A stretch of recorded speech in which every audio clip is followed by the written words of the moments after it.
du coup, vaste programme. Avant l'inscription, comment tu te sentais avant de t'inscrire au coaching? J'avais vraiment une problématique de poids parce que pendant le tout premier confinement, euh, ça s'est pas du tout bien passé. J'ai commencé à commander beaucoup à manger.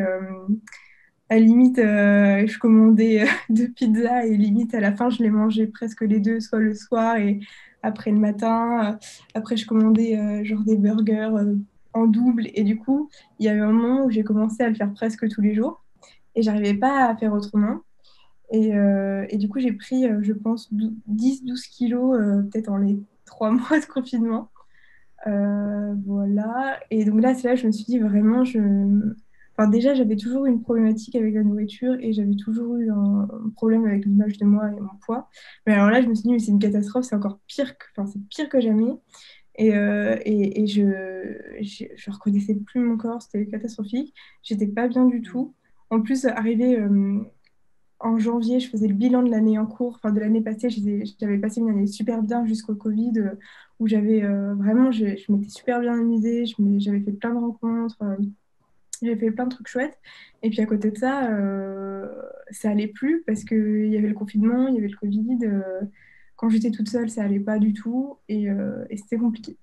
Et donc, je suis retombée sur les vidéos d'Exter que j'avais déjà vues quelques mois avant. Et en fait, je me suis dit, mais en fait, ce qu'elle dit dans ses vidéos, en fait, c'est un truc, enfin, c'est des problématiques que j'ai depuis toujours, en fait, depuis le collège, quoi.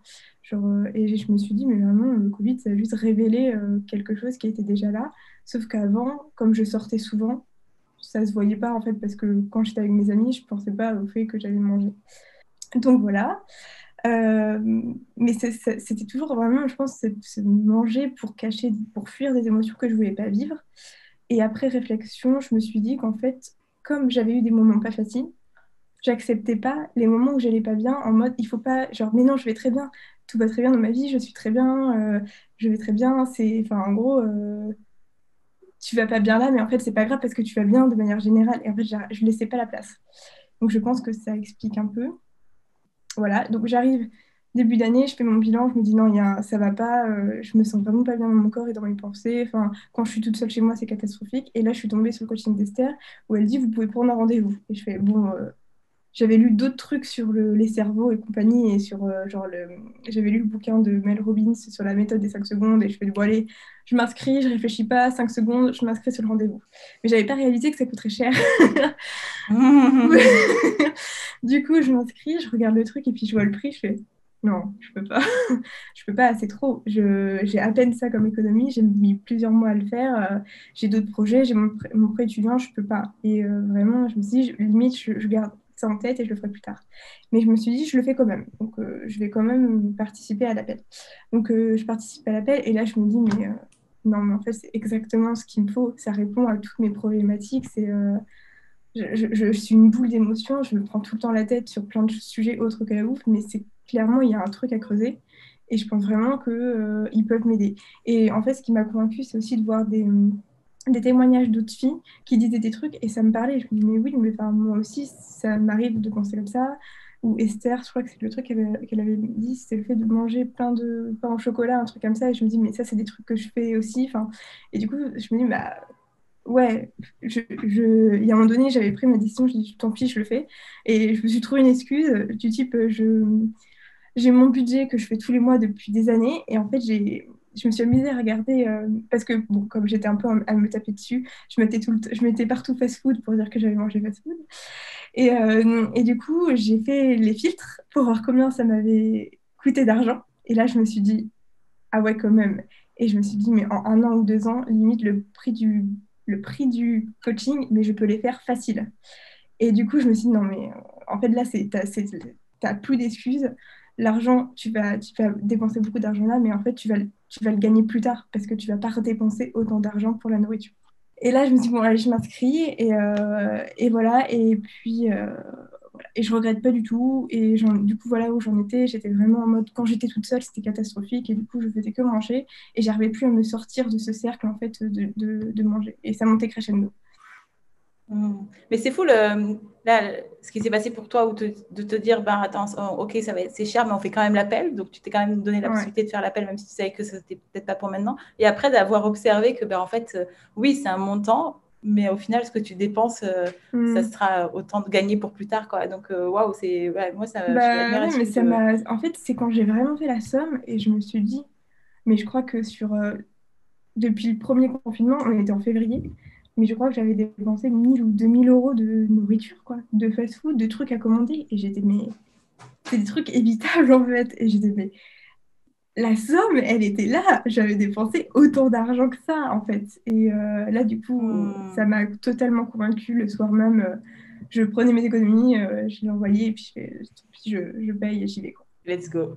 Ok, bah, merci en tout cas d'avoir tout détaillé parce que c'est trop Hmm. cool. Moi, j'adore savoir comment c'était pour vous avant et tu as Ouais, et une puis fraîche mémoire, tu t'en souviens bien?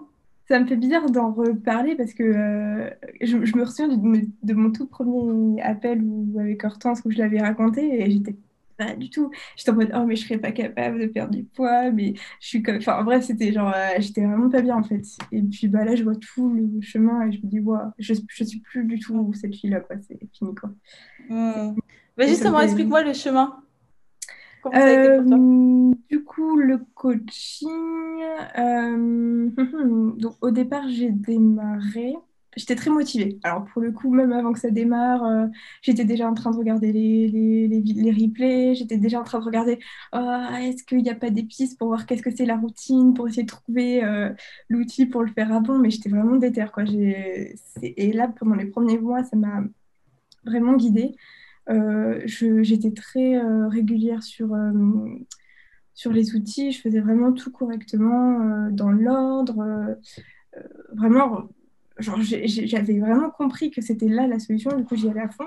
Et très vite, je me suis rendu compte que la pensée qui revenait tout le temps, et via tout mille excuses, c'était genre, je suis pas capable. En fait, quoi qu'il arrive, j'ai beau le dire, je suis pas capable de le faire en fait.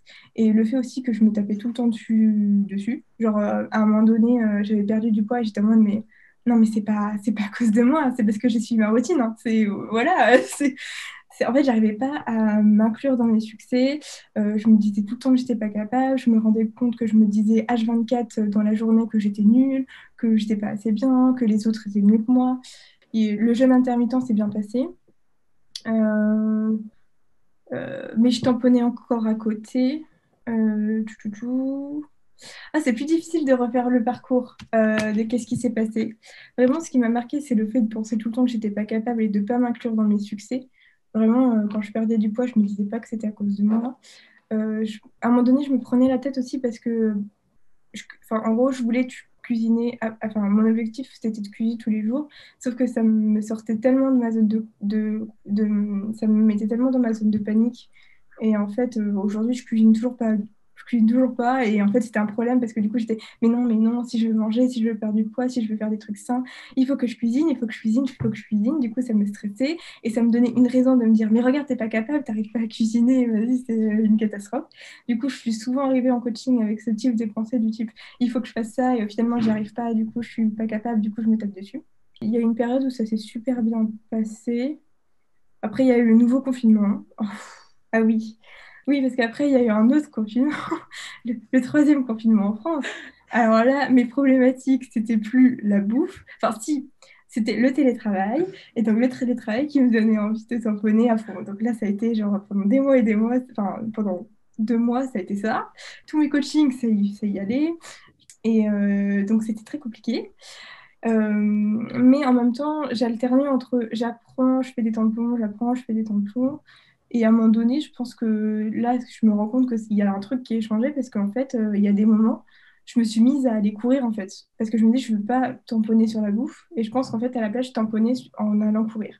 Et comme j'étais chez mes parents et que le couvre-feu, il y avait personne qui regardait, je sortais, et que c'était le printemps et que du coup, les journées étaient plus longues, je sortais avec ma soeur ou toute seule. Et puis en fait, je faisais mon petit parcours où je courais sur les voies vertes. Et puis en fait, quand je courais, je tamponnais pas avec la nourriture. Et quand je courais pas, souvent, je tamponnais avec la nourriture.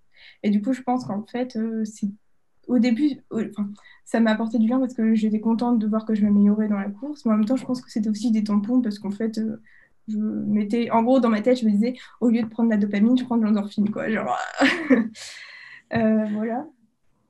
Donc voilà, ça a été la grande problématique. Mais heureusement, je suis revenue à Paris. Et après, il y a eu du coup la dernière problématique qui a duré jusqu'à maintenant, donc ça fait un mois et demi, c'est que je suis revenue sur Paris, donc ça c'était cool, trop bien, télétravail, ça va mieux. Ma routine, ça allait plus ou moins, mais il y avait quand même beaucoup de fois, enfin, je recommençais à avoir envie de tamponner tous les soirs, de commander des fast-food tous les soirs. Et des fois, je craque, des fois, enfin, si je reprends les termes, parce que je n'ai pas encore réglé le problème, des fois je craquais, des fois je craquais pas et tout ça. Et en fait, au coaching, je me suis rendu compte que j'étais absolument en pensée de restriction. Et en fait, ça m'a fait un peu paniquer en mode, mais je découvre ça à la fin du coaching. Mais comment je vais faire? À un moment donné, j'avais dit en coaching avec Artons où j'avais pris un rendez-vous, enfin non, je disais que j'avais tamponné un dimanche après-midi parce qu'à 15 heures j'avais toujours pas mangé. Parce qu'en gros, j'avais pris un horaire de musée à 13 heures. En mode, dans ma tête, c'était oh, tant mieux comme ça, à 13 heures je vais pousser mon jeûne. Du coup, si je tamponne, c'est pas grave, je vais un peu perdre plus. Et puis, je penserai pas à manger, je mangerai plus tard dans la journée. En mode, c'était un peu genre, c'était comme ça. Et là, je me suis rendu compte, mais non, c'est pas cool, quoi. Et donc là, c'est mes dernières problématiques du moment. Mais au-delà de ça, tout ce qui m'est pensé, je suis nulle, je suis pas capable et tout ça, je me rends compte que j'arrive vachement à défusionner ça. Enfin, quand je pense, je me dis, bon, ok, c'est une pensée, elle est là. Bah, je l'accueille, mais soit je passe à autre chose, quoi. Et ça, je trouve que c'est génial parce que ça a changé beaucoup de choses quand je suis toute seule. Du coup, quand je suis toute seule, bah, en fait, je vois plus mes projets d'avenir et plus de qu'est-ce que je pourrais faire pour mes projets plus tard ou bien juste me, me poser et me dire ah, qu'est-ce que mon cerveau a envie de faire, un peu comme une enfant, enfin, un peu comme me reconnecter à l'enfant avec qui j'étais et qui juste envie de faire des trucs qui lui plaît. Et donc ça, je trouvais ça vachement agréable.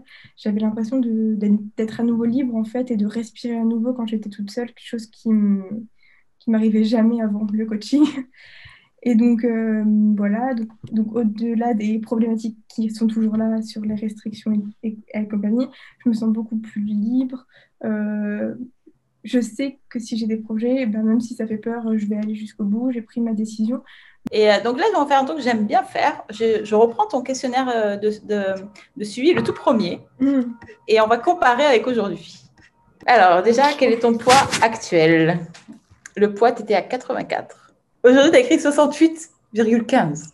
Donc, ensuite, combien de kilos as-tu perdu pendant le coaching? Donc, c'est 16,35. Soyons précis aussi. Quel est ton IMC? Du coup, tu es à 25. La taille des vêtements, donc tu étais à 40-42 selon les vêtements. Et là, tu es à 38-40. Plus 38 en réalité, je me voile la face avec mes 40. Quelle est la fréquence de tes repas? Donc, tu avais écrit je saute souvent le petit déjeuner, mais je le mange quand je prends le temps. D'autres fois, je ne mange pas le soir ni le matin. Oui, oui. En fait, c'était complètement irrégulier. C'était des fois, je mangeais le matin ou pas. Des fois, après, je commandais. Et puis, je commandais le midi un truc gros. Après, je commandais un truc le soir aussi. Et puis après, des fois, j'étais en mode, oh, attends, le week-end, je vais voir mes potes. Du coup, je vais pas manger le midi, je vais pas manger le soir, je vais pas manger le lendemain. Ou que je mange que le lendemain midi. En fait, j'alternais sur des trucs comme ça. Donc, c'était pas très simple. Et aujourd'hui, tu as écrit jeûne intermittent 8-16 de repas midi et soir. Ouais, c'est ça. Comment te sens-tu dans ton corps? Douleurs, santé, symptômes, image de toi. Alors, je te lis ce que tu avais écrit. Je sais plus ce que j'ai mis. Alors, régulièrement mal au ventre. J'ai plus envie d'entendre. Tu peux avoir de la compassion pour celle que tu étais il y a 6 mois. Ouais. Qui a décidé de t'inscrire d'ailleurs, et grâce à laquelle tu es là. Donc voilà comment elle se sentait. Elle avait régulièrement mal au ventre, des problèmes de digestion, pas confiance en moi, ne souhaite pas montrer mon corps aux autres, honte, peu d'endurance, ne me trouve pas jolie dans mes vêtements. Il y a quand même le corps aux autres qui reste. Mais ouais. Non, il y a quand même pas mal de trucs qui ont changé. Et aujourd'hui, tu as mis je me sens mieux dans mon corps, mais j'ai encore du mal à l'accepter. Ouais, c'est ce que je disais.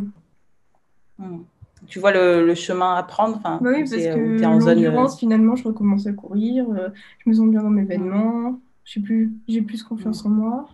Et qu'as-tu pensé globalement de ton expérience? Qu'est-ce que tu aimerais partager? Donc, je vais te lire. Ouais, la partie qui fait pleurer en général. M'inscrire à SSB a été la meilleure décision que j'ai prise cette année. J'ai compris que mon mal-être venait de mes pensées, notamment celles qui me dénigraient constamment. J'ai l'impression d'avoir appris à être fière de qui je suis, que j'avais le droit de l'être, de m'être prouvé que je suis capable de faire plein de choses. Ça m'a poussé. Tu vois, moi, les larmes me montent. Je suis sensible et quand je dis ça, ça me... ça m'a poussé à aller de l'avant vers d'autres projets comme mon envie d'aller vivre 1 an au Japon, de commencer à apprendre le japonais, de commencer la conduite. Oui, je listais plein de trucs alors qu'avant j'étais en mode je suis capable de rien faire. Alors...